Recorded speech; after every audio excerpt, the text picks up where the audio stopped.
What is good, Osiris? Here, stuck in the middle. I'm going to do uploads every day, at least one.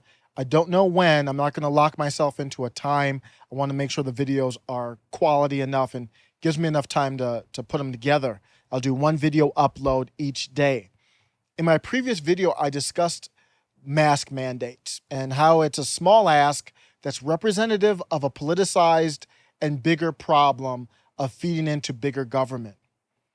And now that made me think, how did I get here personally? Because I voted for Obama twice. I thought just less than 2 years ago, I was screaming praises about Alexandria Ocasio-Cortez. Can you believe that? I actually thought she would be a great presidential candidate, and I would have considered voting for her if she could have ran in 2020.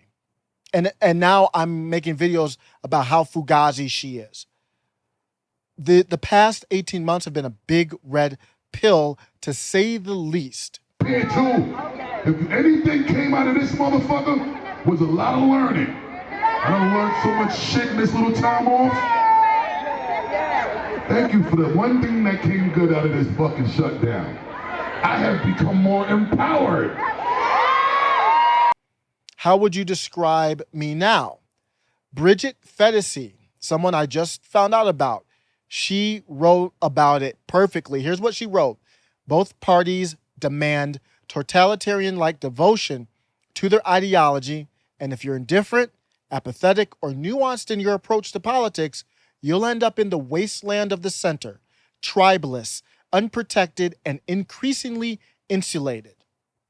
Shout out to her. She has a great channel, great writing right there. That's me in a nutshell now. The word I made up, which I took as my last name, is Phetasy, and it means when reality becomes parody or parody becomes reality, irony squared. But really it means it's the age we're living in now. I made this word up in 2006 to describe what people often misidentified as ironic. And now it's fully just our life. It's essentially when you read a headline and you think, is that reality or parody? It's a Phetasy.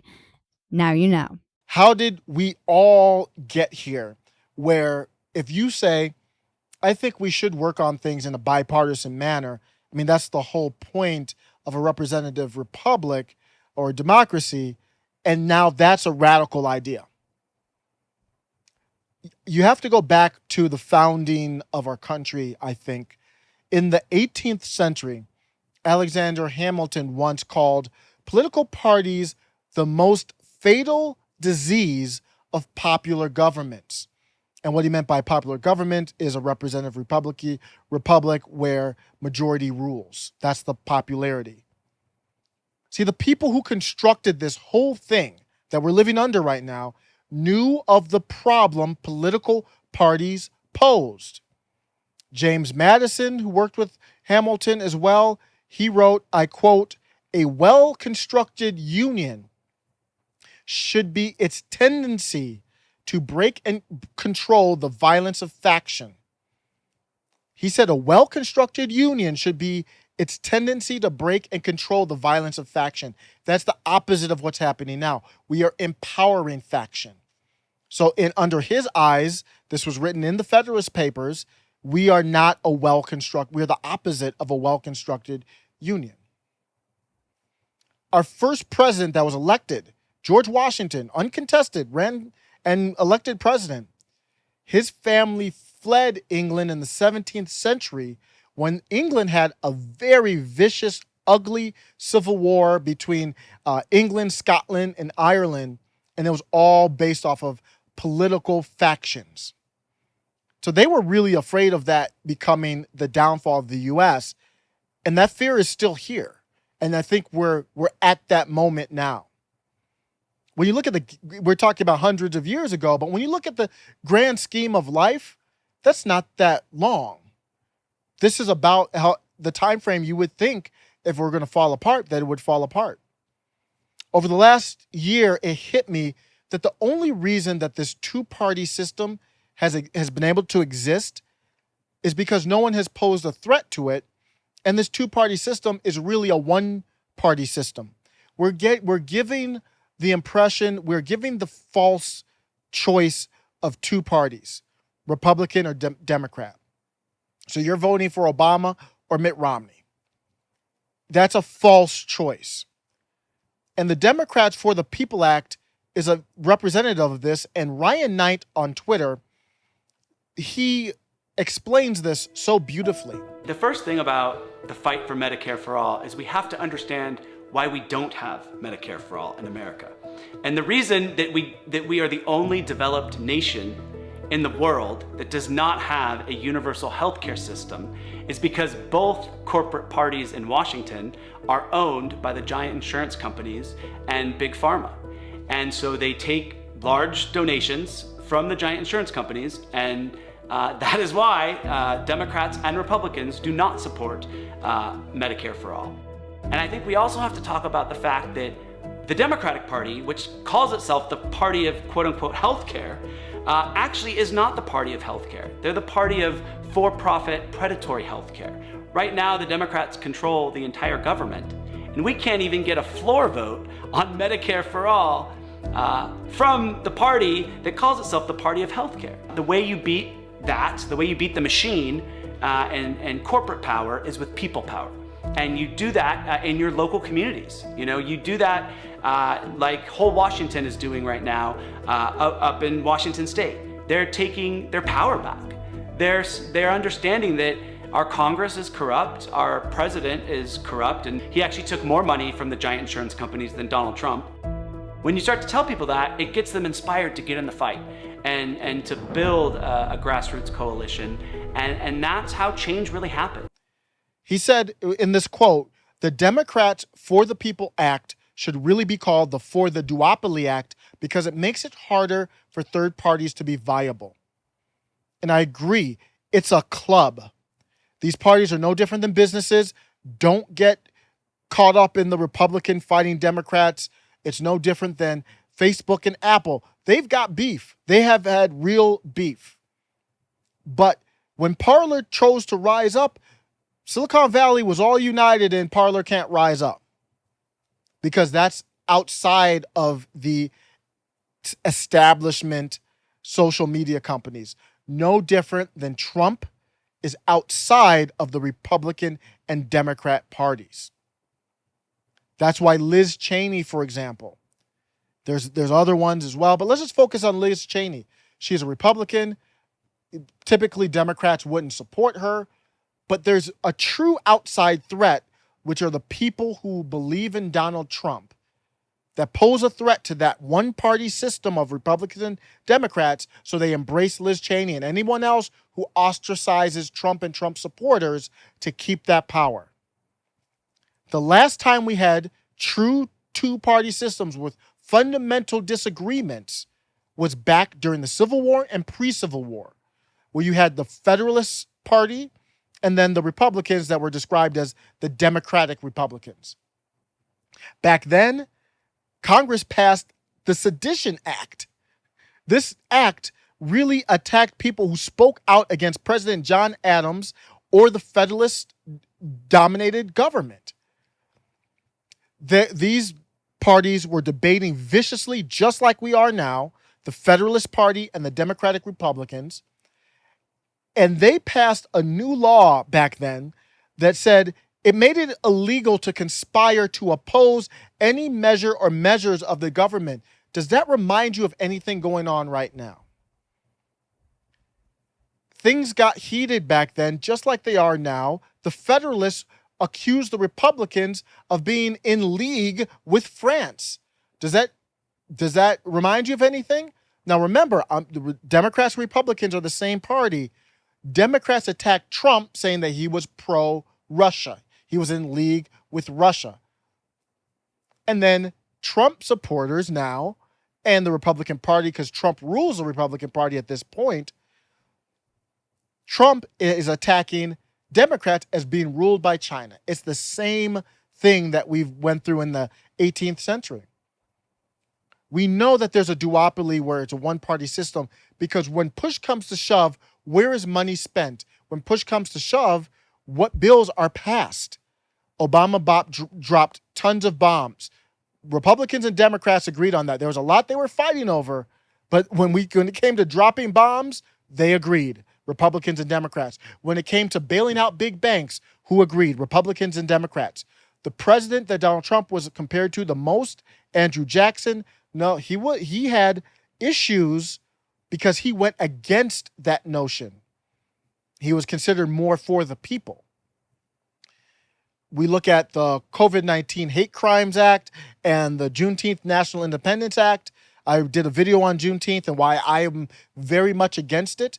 But that passed with unanimous Republican and Democrat support. So it's not just Democrats playing this identity politics or this wokeism. That's a wokeism bill. Unanimously supported. Funding big pharma. That's the whole solution to our problem right now. We're not talking about working out, exercise, diet. We're not talking about other solutions. Everything funnels through big pharma. And who agrees with that? Democrats and Republicans. Who doesn't? People who are outside the system. So what's the solution? You might think I'm crazy. I think political parties should be named I think they should be unconstitutional. There should be an amendment passed making them unconstitutional. That's not going to happen. But we have had this second solution brought up by Andrew Yang when he ran for president that has been done in Seattle, at least. That's the only place I'm aware of it. It's where you would provide every American voter with $100 of voting money. And that voting money, you could put that towards any federal candidate you'd want. So any federal, elected person from president down to the House, you could donate $100 of this fake voting money. Now, it's real money because it's backed by tax dollars, but you couldn't go to the store and buy stuff with it. You could only donate it to political parties. What would that do? According to Andrew Yang, he said that in 2016, about $6.5 billion was spent on federal races across the nation. $1.6 billion of that was dark money. If you give every person $100, you've got about $23 billion in the hands of people versus the $6.5 billion spent overall in federal races and $1.6 that was dark. That's a shift of power. So if the For the People Act was real, we would be talking about some real stuff like that, not something that ensures the power of the Democratic establishment. How would that change things? Well, the two of the top things that we're talking about right now, J6 and critical race theory, both of them recently have polled unfavorably. J6 recently polled about 58% of the respondents. They do not believe that the J6 commission is unbiased. So 58% people believe it's biased. If people had $100 to spend, Democrats would have to run their whole ship differently. They wouldn't be able to just say, hey, you've got this false choice between this person and that person.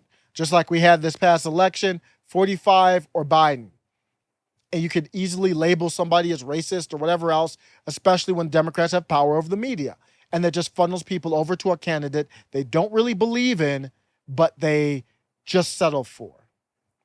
58% of people have an unfavorable view on critical race theory, yet Democrats are pushing it more than ever because all they have to do is say Ron DeSantis or 45 or whoever it is running for president is racist. They don't believe in it. You've got to vote for Kamala or Mayor Pete Buttigieg, whoever it's going to be in 2024. Let me know what you think. That's why I voted for Yang Gang. But now I'm for Comic Dave Smith. I did a video about that. I'll link it up here. And if you had $100 to give to anyone, then that would make third parties more viable. Thanks for listening. Let me know what you think. Take care. But we are just 2 days away from the FDA public meeting to consider whether to issue an emergency use authorization for the Pfizer COVID-19 vaccine. I'm an anti-masker, I'm an anti-vaxxer. Pharmaceuticals killing it, gave my mother cancer. It killed your Black Panther. If you demand answers, they move around the truth more than a tap dancer. Shh, there's meth and crack in the community. They rather force face masks over immunity. What could you do to me?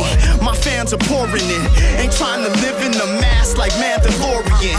Don't need historians to see the future now. Google changing the facts so you look stupid now. Got a ruthless style, it takes concentration. The same one said chemtrails is condensation. All depopulation, it's all inoculation. Keep trying to play God, they wanna stop creation. Had to stop debating with these little geeks. Realized I'm a goat and they just silly sheep. Freedom of speech, freedom for each. Got that 9 on my hip, that's my freedom to reach. Baka, this ain't China where your freedoms get breached. Land of the free till my breathing's deceased. Yeah, if you hold your ground, you gotta hold me down. If you hold your ground, you gotta hold me down. If you hold your ground, you gotta hold me down. Freedom of speech, you oughta know me now. Closer look at a really important part of this, Doc, and that's the potential side effects that have turned up this far. I expose the system and its true flaws. They only treat the symptoms, not the root cause. Read about the risk and the new clause. They want to mandate and make new laws. Come on, they don't care about life, stop it. The COVID vax is mainly driven by profit, but I'm a prophet, so I'll bring you the truth. Our leaders lost it, they misleading the youth. The school system, where the thinking's induced. Identity, politics, you seeing the proof. I'm leaving the roof, I need to know facts. I'd rather take Borax than the Kovacs. I need some more stats, I ain't no dummy. Politicians sold us out for more money. Damn, it's so crummy that we live in this way. The American dream, y'all just give it away. Freedom of speech, freedom for each. Got that 9 on my hip, that's my freedom to reach. Baka, this ain't China where your freedoms get breached. Land of the free till my breathing's deceased. Yeah, if you hold your ground, you gotta hold me down. If you hold your ground, you gotta hold me down. If you hold your ground, you gotta hold me down. Freedom of speech, you oughta know me now. Most of the vaccines we get trigger a few minor side effects, from a sore arm to some fatigue or a fever. But Pfizer's data finds the COVID-19 vaccine did trigger some predictable side effects in most participants, and that is something people should definitely be prepared for.